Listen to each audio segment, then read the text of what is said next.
Hey, what's going on? JD here, and I've got a long-term review of Silca Super Secret Chain Lube. It is a wax-based drip lube that you can use on your bike. I've been using it for probably the past season, and after running it through its paces, I feel comfortable enough sharing my findings with you. So let's get into it. So ultimately, this is a wax drip lube. So unlike waxing solutions, you can actually just apply this directly to the chain. And when I first heard about it, I was given some numbers and I wasn't 100% sure that it was real. They said that I would probably get 2 to 3 times the amount of life out of a chain. And that sounds fantastic, especially when I started using this a while ago. Parts weren't so readily available. And there were some concerns that I would be running out parts a lot quicker than I could replace them. So I switched to the lube, figured I'd give it a try. And I have to say right off the hop that I was pleasantly surprised with the results. So I started using Silca Super Secret Lube about a year ago. It has taken me about this long to get the data that I wanted to share with you guys so you could make an informed decision whether or not this is something that you want to go with. Ultimately, it is, as I mentioned, a wax-based drip lube, so you don't have to bother with crock pots and all that kind of complicated stuff that you have when you have to wax a chain. This can be simply applied by dripping it onto your chain. I'm going to show you a process that I use now just to start out, and then I go to the drip method. This is how I got the numbers with this lube specifically, and as I mentioned, I think it is significant. So if you take a look at the lube, you can see sort of a tart color in there. You really do have to agitate this stuff really well before you apply it. And that tungsten disulfide bonds to your chain on a molecular level. So what it ultimately does is creates a really good barrier. So I'm going to go through the process of what I did to lube the chain, how I go about it.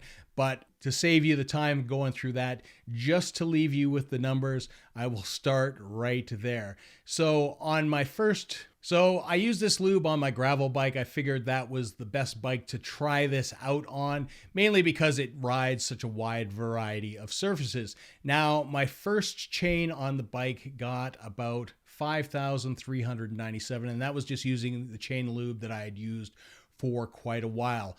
When I switched to the wax-based lube, the Silca Super Secret, what actually happened was I got 12,397 kilometers, which was a significant increase before showing the same kind of wear where I like to replace the chain. So almost 130% overall.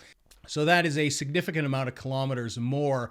Ultimately, I keep a relatively clean drivetrain anyways, but this honestly helped make it that much easier. Because it is wax-based, what I found is a lot of times that the wax would flake off, which isn't really a problem. It would just flake off, it would get rid of the dirt, and it's great. I will note, however, that my good friend Mitch on Two Wheels, he has been using this as well. He did have some difficulty with the wax penetrating into the pawls of the rear hub on his Wahoo kicker, which caused some problems. He had to go in there and clean it out, but I haven't experienced that yet. You will notice if you do run this indoors that you better be running your trainer on a mat or something underneath, because it does spit up wax chunks. And if you're going to get those all over your carpet, it is going to ruin your carpet. However, I will say that if you are using lube, it's going to spray stuff anyways. It's probably good to have your trainer on top of something just to make sure that you're not making a mess. But it definitely sprays a lot of chunks, and you will have to clean it up from time to time. So some other things to note about the lube is that this lube will save you, according to Silca, about 7 watts when you're pedaling due to less friction. If you want to go and deep dive into the friction results, Zero Friction has a great article on this lube, so you can check that out there. They go into immense detail that through their testing that I will be unable to go through. I'm just going based on my personal experience. I will note that this lube was significantly quieter initially.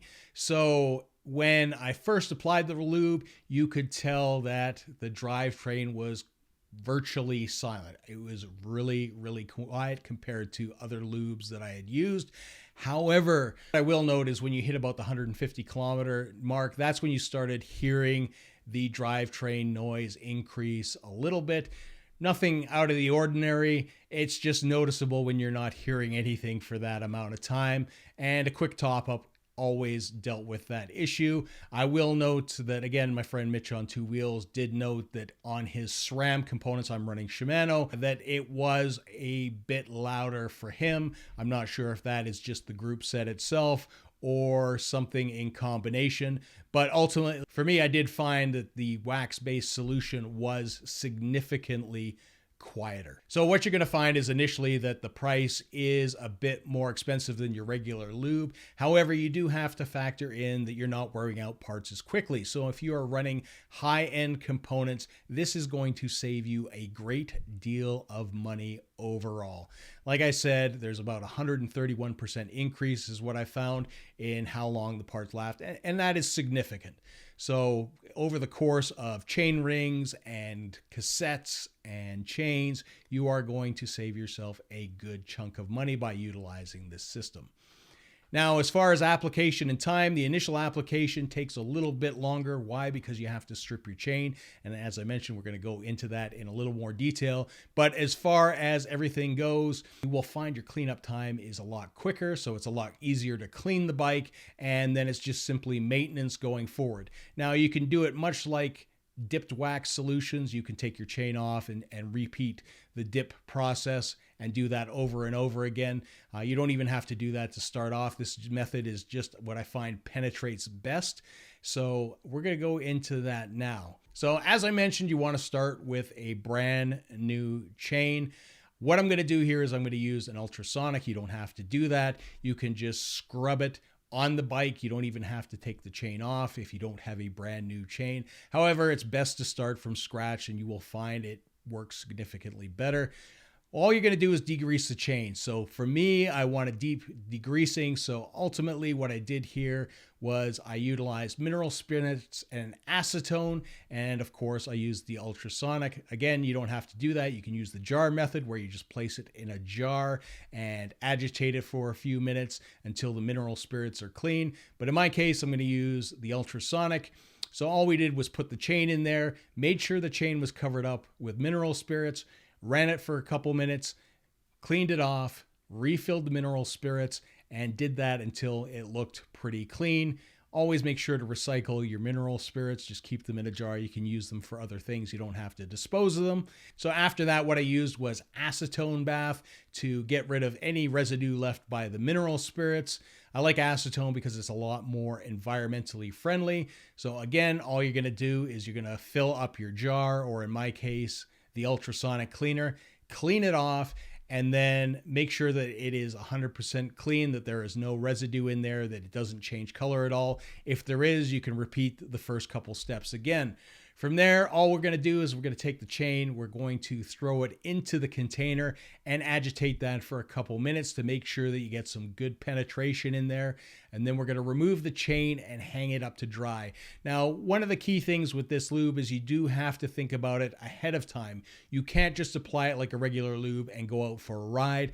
It's recommended at least an hour, but to be honest, you see way better performance from this lubrication when it gets to set between 24 and 48 hours. If you ride the bike every day, best thing to do is ultimately come back, clean your bike, top it up, and it should be ready for your next ride. I basically liked about 12 hours in between that, and it worked really, really well. And as I mentioned, you can clean up super easy. I just like to use some degreaser wipes, which you can get at any hardware store, and it cleans things off really quickly. And as you all know, this is probably a big key to keeping your drivetrain going, is keeping it clean. And ultimately, that's what this wax does. So at the end of the day, do I recommend Silca Super Secret Lube? Absolutely, 100%. It will be my lube going forward.